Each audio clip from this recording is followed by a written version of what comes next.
Hello and namaste. Today I want to talk to you a little bit about the ailments that we can face when we are practicing yoga.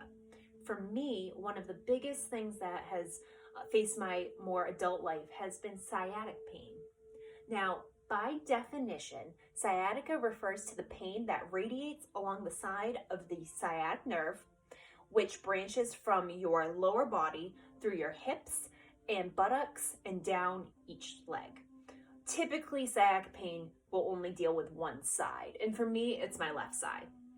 Now, what triggers sciatic pain, and this can be caused by irritation, inflammation, a pinching, compression of a nerve, and this is typically in the lower back, and then you can feel it go down the leg.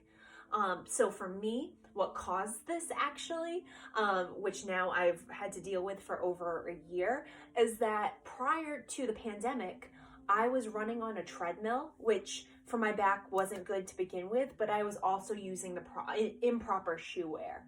And so time after time of that, pounding on the treadmill, as well as I was also working via a car. So I was sitting in a car for lots of time in a given day. I wasn't offering a stretch to my back. And inevitably, that caused a sciatic injury that I'm now working with. So although things have gotten better, I actually went through my yoga teacher training in the midst of very intense sciatic pain. So it helped because I was able to really hone in and focus on some of the poses and exercises that can help the sciatic pain. Because as long as there's not really a pinched nerve or something much deeper, if it's really just that surface level of pain that's really causing some issues there, you can utilize these poses to really dig in a little bit deeper and perhaps lessen the pain. I'll also give a couple pointers that really have helped me over the year. So first and foremost, one of the poses that you can use if you have any type of lower back pain, but certainly sciatic pain related, is that of child's pose. And that is our pose of the month, so it's perfect. So coming into that wide-legged child's pose and getting down there, if this is uncomfortable for you, you can certainly use a blanket or a bolster. You can make it a little bit more accommodating for yourself. So getting down into that child's pose, the pose of the month, it's perfect. And coming on down. This then stretches the back and will hopefully give you some relief there.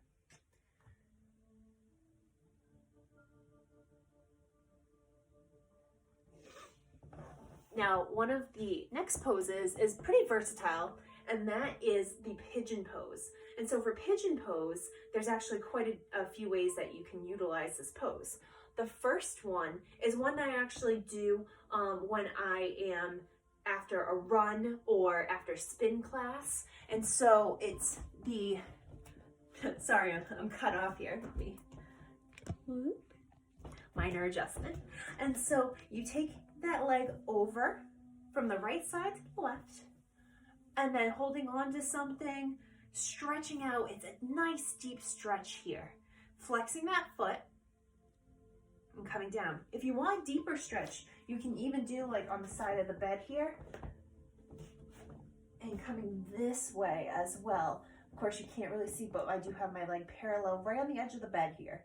So same concept as using your leg, but maybe a little bit deeper because you have that support and you're not doing a balancing act. Now, another pigeon pose is, of course, our traditional pigeon pose.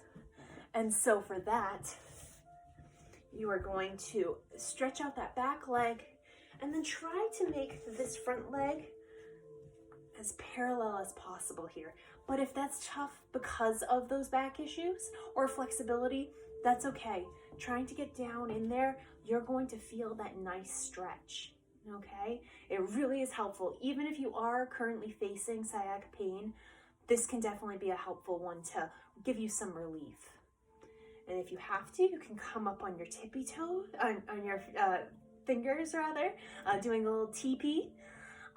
You can also use blocks, of course, to ease on into that. And of course, then switching sides. So for this, my left side is actually my tough side, but pigeon pose has been such a relief.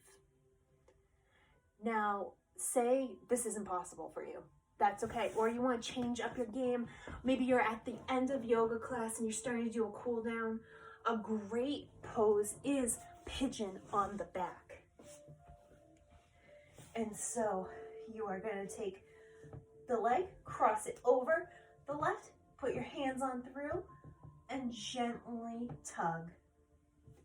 If that tugging is not available for you, that's okay. Here's another view. Coming on over, and simply hold right here. Again, you should feel that nice stretch. Okay, keeping that foot flexed if you're able to. And then, of course, doing the other side. Really can feel it all the way down here. And then one of my final poses when it comes to trying to relieve sciatica pain is simply a forward fold. So you can do it in one of two ways. You can do forward fold with your legs hip length apart, hip width. You might have to give a little bit of bend. One thing that I definitely faced in the height of my sciatica pain was that, like down dog, anything like that, I had to have some bend, a lot of bend in my knees. There just wasn't that opportunity to straighten my legs. So if you are facing these pains, you can kind of judge when you're having a good day versus a bad day on how straight you can get those legs. So even if you have to bend the legs, maybe use some blocks here and get a nice fold, that's fine. Another opportunity is a little bit wider. Bending those knees is fine, and coming on down. And then finally, one of my biggest reliefs, I use this almost nightly, is purchasing yourself a leg pillow. And so by putting this in between my legs when I'm sleeping, offers that little bit extra so that way my leg isn't dipping down, causing some pain. It really is helpful for when my back is feeling a little bit, twingy at night. I don't have the best mattress. I definitely would need a firmer mattress, and I don't have that. So using this pillow absolutely helps. So with that all being said, if you're facing any type of back pains, I offer you this challenge of incorporating these moves into your daily routine. When you get up in the morning, if you do any yoga or any type of other exercise, and then at night before going to bed, these stretches are going to actively continue to promote that stretch and flexibility to the sciatic area. Again, too, always check with your doctor because there could be underlying issues that you definitely want to get checked. I go to a chiropractor every other week, and I have been doing this since before COVID. Sometimes it's every week, sometimes it's every other week, sometimes it can stretch out to 3 weeks. But it's definitely important to tend to self-care for your body as well as maintenance as we get older. So thank you so much for joining me today. Let me know if you have utilized these, as well as what other type of exercises do you use for your lower back. Thank you so much, and don't forget to check out tomorrow's video, and I hope you have a wonderful day. Namaste.